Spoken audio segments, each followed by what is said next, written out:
Ողջույն 20:00 27 հոկտեմբերի 2025 թվական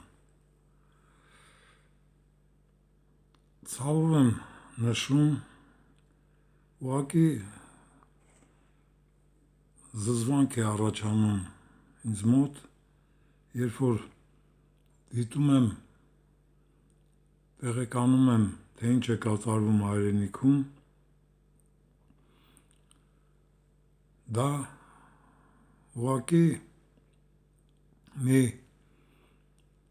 խեղաթյուրված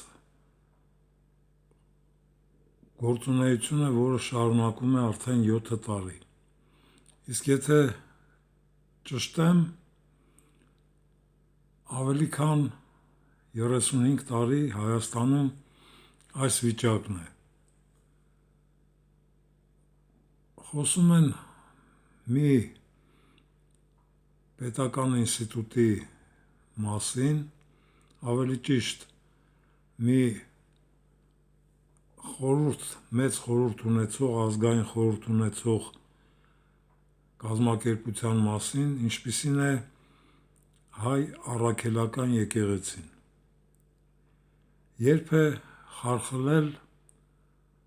Հայ առաքելական եկեղեցու հիմքերը։ Շատերը տհաս կերպով խոսում են սովետական ժամանակաշրջանում Հայ առաքելական եկեղեցու վերացման մասին, պետական ապարատի ճնշումների մասին, սակայն ոչ ոք չի մտաբերում, թե ինչպիսի հարգանք, ինչպիսի մշակութային բարձր մակարդակ ուներ եկեղեցին հենց սովետական իշխանության օրոք, ինչպիսի մեծ առավելություն ուներ եկեղեցական բարձրագույն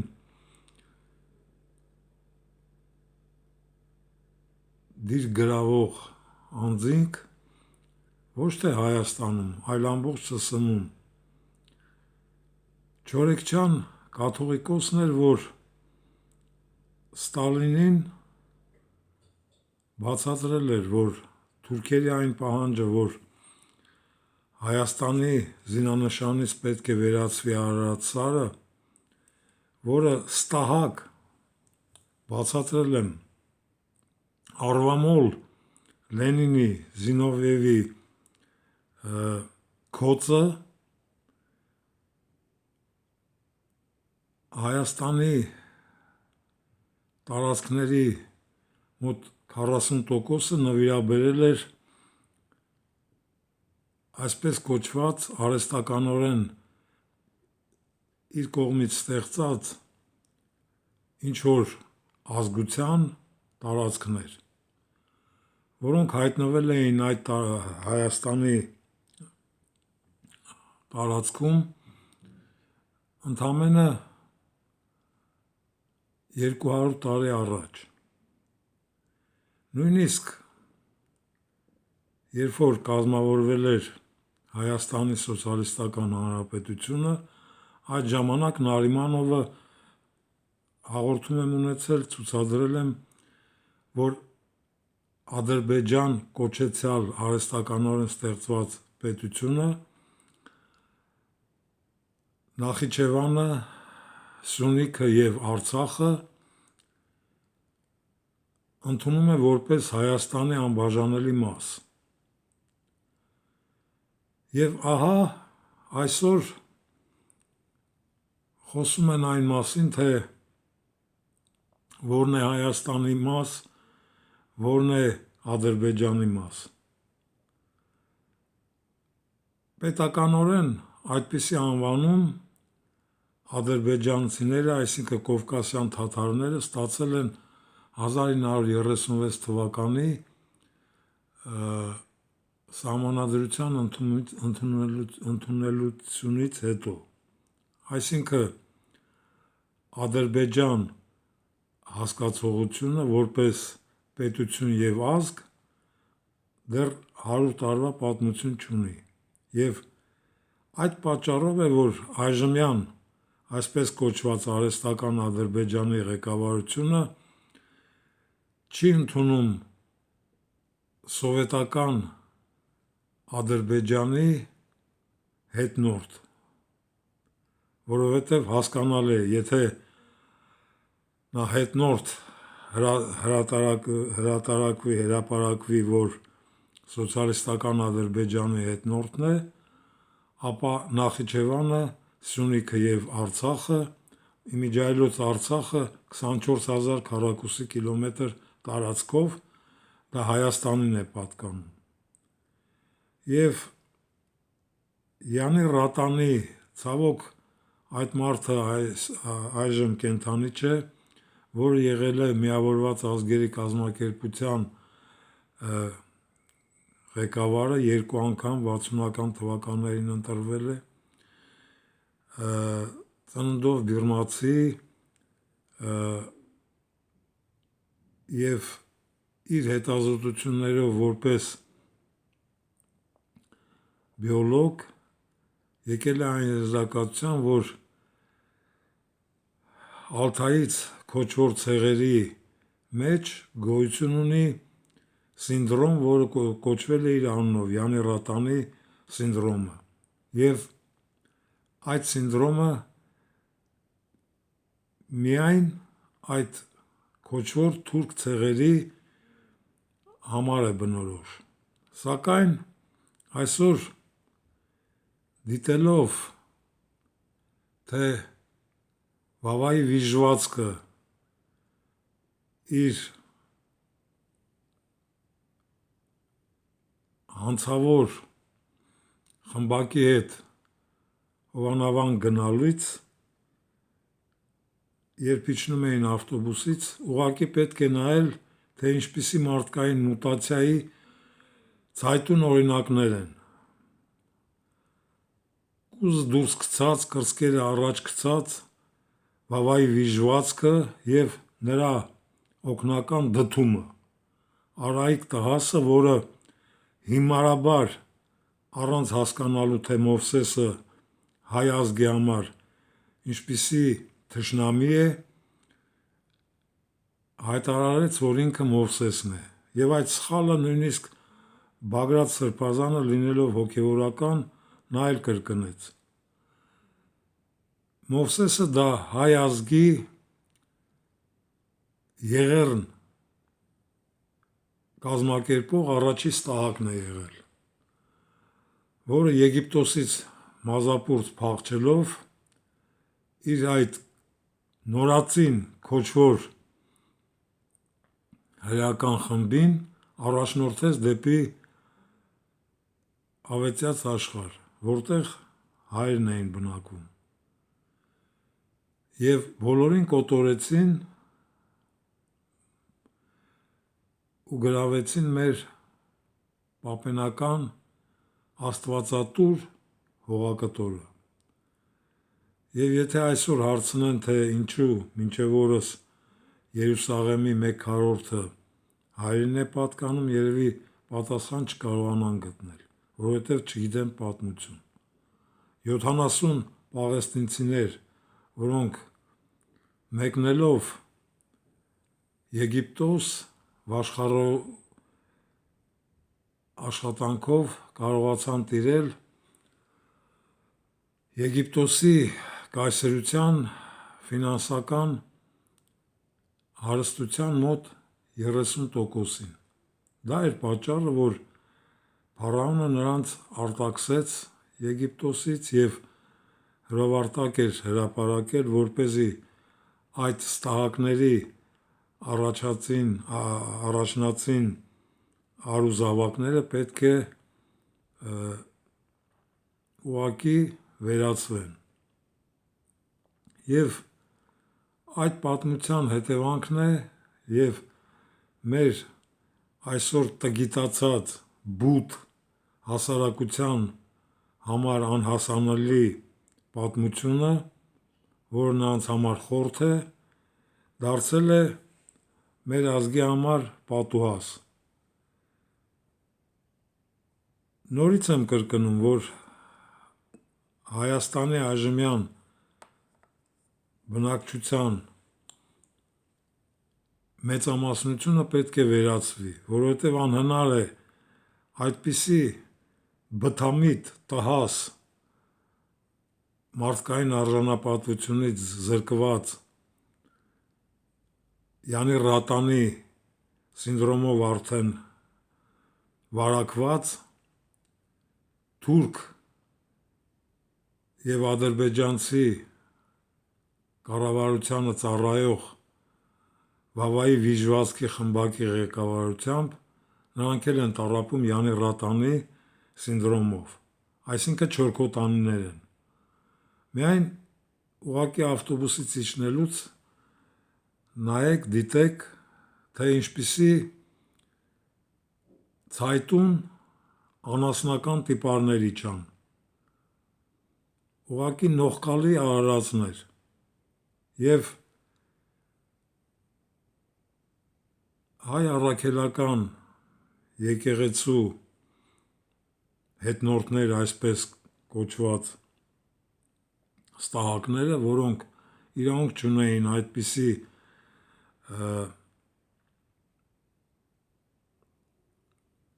երթ կազմակերպեին, քանի որ եկեղեցուց վտարված քահանան իրավունք չուներ ծիսակատարություն անելու, և այժմյան այս եկեղեցական հետապնդումները դեռ գալիս են Քոռ Լևոնից։ Երեկ ինչ է կատարվել, այսօր հասարակությունը դա չի հիշում, իհարկե չի հիշի, թե ինչպես ստահակ մեր ազգի ամենամեծ թշնամի Լևոն Տեր-Պետրոսյանը սկսեց քարոզիչներ, աղանդավորական քարոզիչներ բերել Հայաստան, անձամբ ծանոթ եմ դրանց ղեկավարի հետ, որը այն ժամանակ ստահակ Լևոնի աշխատակազմի ղեկավարն էր, Ժոզեֆ անունով, ազգանունը մոռացել եմ, և հայրս պատանդ լինելով ստիպված էի այդ ստահակին ցուցաբերել ինչ-որ ծառայություններ։ Իմ մեքենայով բազում անգամներ ես նրա հետ գնացել եմ օդանավակայան, որը դիմավորում էր Ամերիկայից, Ավստրալիայից եկած մարդկանց և ուղղակի ուշադրություն չէի դարձնում, թե ինչ է կատարվում։ Եվ ամեն այցը այդ ստահակին Ժոզեֆին առաջին հարցը ինչքան է մեծացել մեր հոտը։ Դա ամենամեծ եկեղեցու հարվածն էր, որը սկսվել է Լևոն Տեր-Պետրոսյանի օրոք։ Եվ եհովական քարոզիչները, աղանդավորականները առաջին անգամ մուտք գործեցին, կարելի ասել, ստերիլ Հայաստան, որը միայն հայ առաքելական եկեղեցու հետնորդներ ուներ, և պղծվեց ու ստորացվեց հայոց եկեղեցին։ Լինելով աթեիստ, ես նույնիսկ կրում եմ խաչ իմ վզին, դա այն պատճառով, որպեսզի որոշ տխմարներ հայ ազգին նույնիսկ չգիտեն, որ քրիստոնյա են, այն դեպքում, երբ որ Սուրբ Սերվանտուսը դեռ նիդերլանդական պետականություն չկար, այս տարածքներում առաջին քրիստոնյա քարոզիչն է եղել, որը հողակավորվել է Մաստրիխտ քաղաքում։ Եվ ցավալին այն է, որ այսօր սկսել են տոն տալ Վավայի Վիժվածքի շոուին եւ քննարկել, թե եկեղեցուց վտարված քահանան իրավունք չունի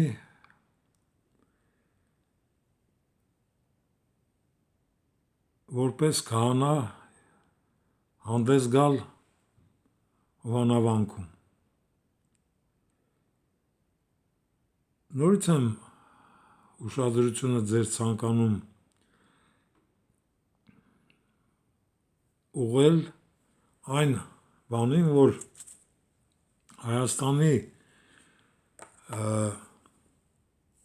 առաքելական Սուրբ եկեղեցու այսօրվա ողորմելի վիճակը սկսվել է դեռ Լևոն Տեր-Պետրոսյանի օրոք։ Նորից եմ կրկնում, անձամբ ճանաչել եմ մարդու, որ քարոզիչներ էր բերում Ամերիկայից եւ Ավստրալիայից։ Այդ Ստահակ Ժոզեֆը հայոց եկեղեցու քանդողներից առաջնակներից մեկն էր։ Եվ դա Լևոն Տեր-Պետրոսյանի կառավարման օրոք էր, այսինքն նրա թույլատրությունով էր դա կատարվում։ Այսօր այդ շոուն շարունակում է Ստահակ Քորլևոնի հետնորդ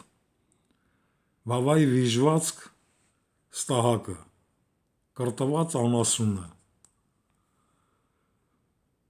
որը ցայտուն կերպով կարելի է դասել Չորքոտանի Յանի Ռատանի սինդրոմով տառապող թուրք հերոսակախմբի որպես ներկայացուցիչ։ Իսկ ընդհանրապես Լևոն Տեր-Պետրոսյանից հետո ազգային գլխավոր գործերը մի կողմ թողած զբաղվել է նաև Ռուբիկը եւ Սերժիկը։ Իսկ այս Ստահակը, վերջին Ստահակը ուղղակի տանում է անկման։ Շոուի մի կարևոր նյութ դարձավ այն, որ իբր Ադրբեջանի տարածքով Ղազախստանից, այսինքն թուրք պետությունները մեզ հացահատիկ են տալու։ Այսինքն սրանով իսկ ցանկանում են կտրել այն պորտալները, որ մենք ունենք Ռուսաստանի հետ։ Ամեն անգամ պետք է կրկնեմ, որ Արևելյան Հայաստանի տարածքում բնակվող այսօրվա հասարակությունը դա ռուսական կայսրության շնորհիվ է, որ վերածնվել է մոխիրների մեջից եւ գոյություն ունի դեռ։ Չեմ զլանա նորից կրկնել, որ 1813 թվականի եւ 1828 թվականի Թուրքմենչայի եւ Գյուլիստանի պայմանագրերի հետևանքով էր, որ Հայաստանից բռնի Շահ Աբբասի ժամանակ տեղահանված հայերի մեծ քանակը 14500 ընտանիք վերադարձան Հայաստանի այժմյան Հայաստանի տարածք եւ կազմեցին այն ժամանակ բնակչության 70%-ը։ Եվ ահա դրա հետնորդները այսօր ուրանում են թե իրենց կրոնը, ուրանում են այն փաստը, որ ռուսական ցարն է նրանց տեղափոխել այժմյան Հայաստան եւ 5 տարով ազատել հարկերից, Բացի դրանից 25 ռուբլի գումար տրամադրել ամեն մի ընտանիքին, որով կարող էին տուն գնել, կամ 8 հատ կով, համարժեքներ։ Դրդապատճառը այս տհաս ամբոխի գործունեության այն է, որ մոռացել են իրենց պատմությունը, մոռացել են, թե ինչպես է պղտորվել հայ առաքելական եկեղեցին, ինչպես է արժանապատվությունից զրկվել այս բութ 97% կազմող խաժամուժը։ Այսօր իմ շատ հարգելի սփյուռքահայ մի ընկեր Ռուսաստանաբնակ հիշեցրեց, թե ինչ որ մեկը նույնիսկ թիվ է հրապարակել, որ 500,000 հայ պետք է վերացվեն, որպեսզի հայոց արյունը մաքրվի։ Ոչ, 1,5 միլիոն մեղավոր ստահակներ պետք է վերացվեն։ Նորից պետք է կրկնեմ, որ ընդամենը 168 հոգով Նժդեհը փրկեց Սյունիքը։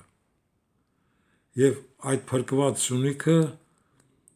Նարիմանով Ստահակը, Ադրբեջանի առաջին ղեկավարը,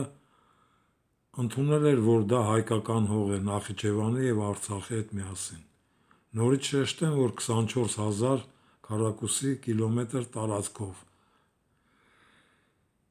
Ահա թե ինչ է կատարվում Հայաստանում։ Այնպես որ այդ շոուն Հովանավանքի այդ պիղծ այսպես կոչված ծիսակատարությունը, դա ինձ համար նորություն չէ, նորից եմ կրկնում, Ստահակ Լևոնն է կազմակերպել հայոց առաքելական եկեղեցու խարխլումը և նրա շարունակողը նրա հետնորդ Ստահակ Վավայի վիժվածքն է։ Հասկանում եք ինչ է կատարվում Հայաստանում։ Նորից եմ կրկնում, շոու։ Այսպիսի շարժառիթներ, դրդապատճառներ ստեղծում է Վավայի վիժվածքը, ստանալով հրահանգներ Թուրքիայից և Ադրբեջանից, ամեն օր մի խայծ է նետում և այդ խայծը կուլ է տալիս 97% ստահակների խաժամուժը։ Իսկ ընդդիմադիրներ Հայաստանում չկան, գոյություն չունեն։ Ընդդիմադիրը չպետք է կուլ տար այս խայծը և քննարկել ամեն մի դրդապատճառը, որ առաջ են բերում,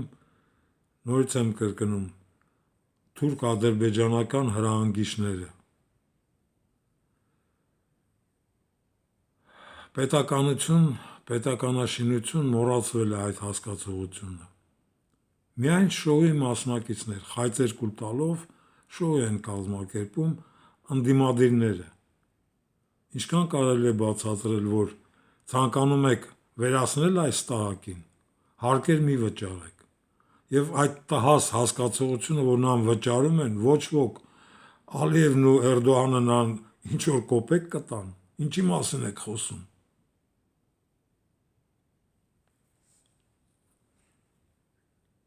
Եթե հարկեր չվճարվեն, այդ ստահակ բորենիները ոստիկանի կամ զինվորական ոստիկանի տեսքով, բերետներով լափելու տաշտակից չեն կարող այլևս օգտվել։ Եվ եթե չեք կարողանում սատկացնել Վավայի վիժվածքին, ապա գոնե այդ բորենիներից մի քանիսին սատկացրեք և ճակատներին դաջեք, որ սրանք հայ ազգի դավաճաններ են։ Նորից կրկնեմ,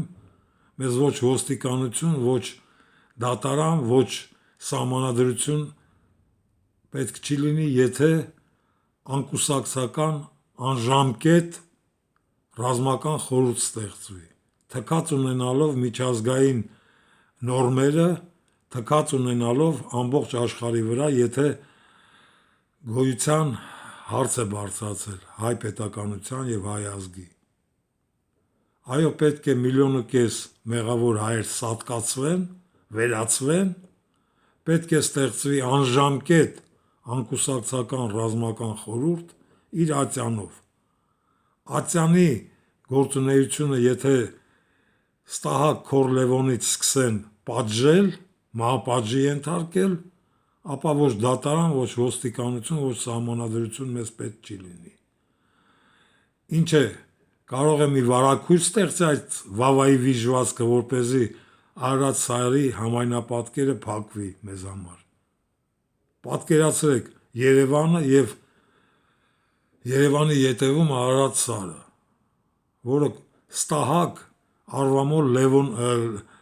Լենինի Աթաթուրքի հետ համաձայնագրի արդյունք է։ Ինչի մասին եք խոսում։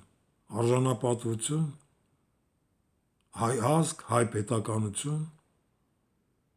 ընդդիմություն, ինչի մասին եք խոսում։ Եվ առաջիններից մեկը, որ պետք է վերացվի պետական այսպես կոչված ինստիտուտ, դա ազգային ժողովն այդ անասնական շոուի գլխավոր բեմահարթակը։ Սա է միակ փրկությունը։ Այլապես շուտով հայկական պետականություն չի լինելու։ Ահա եւ վերջ։